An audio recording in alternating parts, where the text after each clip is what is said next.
Hello again, everyone. I wanted to take you a little bit deeper into the settings for Google Sites here so you can have some more customization options and ways that you can really adapt the Google site to what you need for your classroom or your school.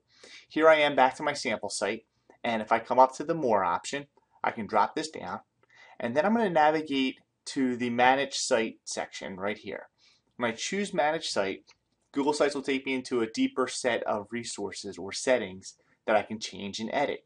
You can see that my landing, it takes me right, or my landing page here is the general page. And there's a lot that I can do right here. Of course, I have my site name, and I have the option to turn the site name on at the top of all pages. I can also enter the description of the site. As I scroll down here, you'll see that I can change the landing page. I don't know that you would often want to do that, but the home page is typically the place you want people to come when they first navigate to your site, so I always leave it that way. It tells you how much storage you have left on your site, gives you the option, of course, to copy the site, publish the site as a template, which would allow others to copy the entire site, or for you to copy the entire site and its current settings as a template.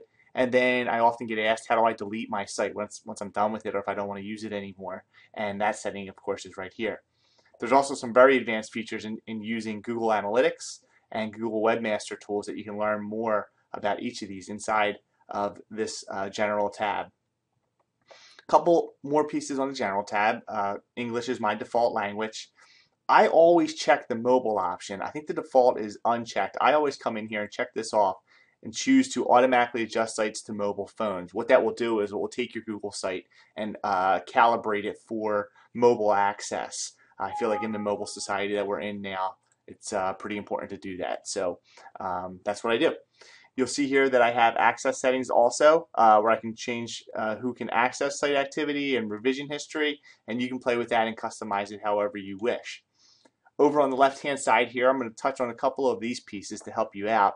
The Pages option, oh, excuse me, this is great. Actually, I'm glad this came up. It says, I have unsaved changes. Are you sure you want to leave this page? No, I want to stay on this page because in the settings of sites, on each of these individual tabs, you want to hit save each time.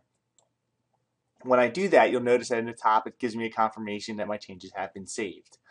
Now I'll navigate over to Pages, where you'll see it gives me a real nice branch layout of my current pages. Of course, this is an example site, and I only have a couple pages, but every page and then subsequent sub-pages. So if I had, period 1 and then teams like Team A, B, and C, and I made those sub-pages under period 1, they would be categorized as such and be sub-branches.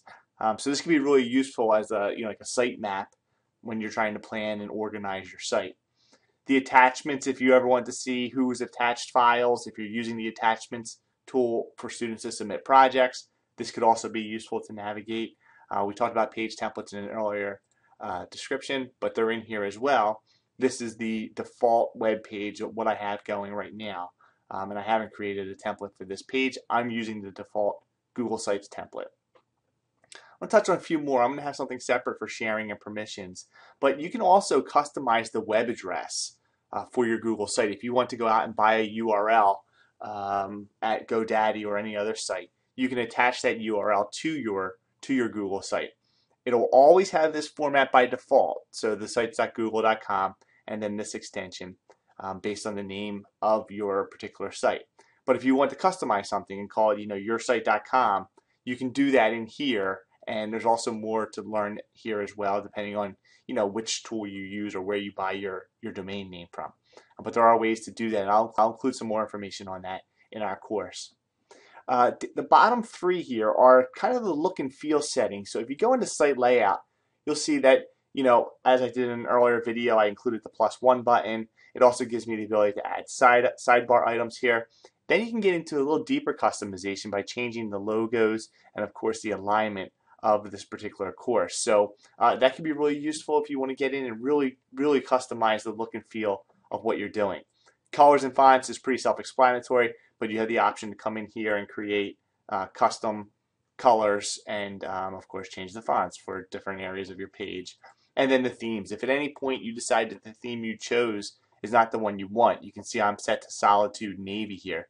If you come in and maybe for the season you want to go to Solitude Spice, maybe it's fall and you want to change the color, you can just come in here and choose a different theme, and Google Sites will automatically apply it to your site. Again, when you're done everything, you can choose Save. I get my confirmation, and then the quickest way to get back to my site is over here on the left hand side. You'll see the title of your website with the left pointing arrow, and if I click on that, it will take me back to my site where I can get back in and edit and configure my information that I'm delivering to students, staff, or the school community as a whole. Thanks again for coming in. We'll see you again soon.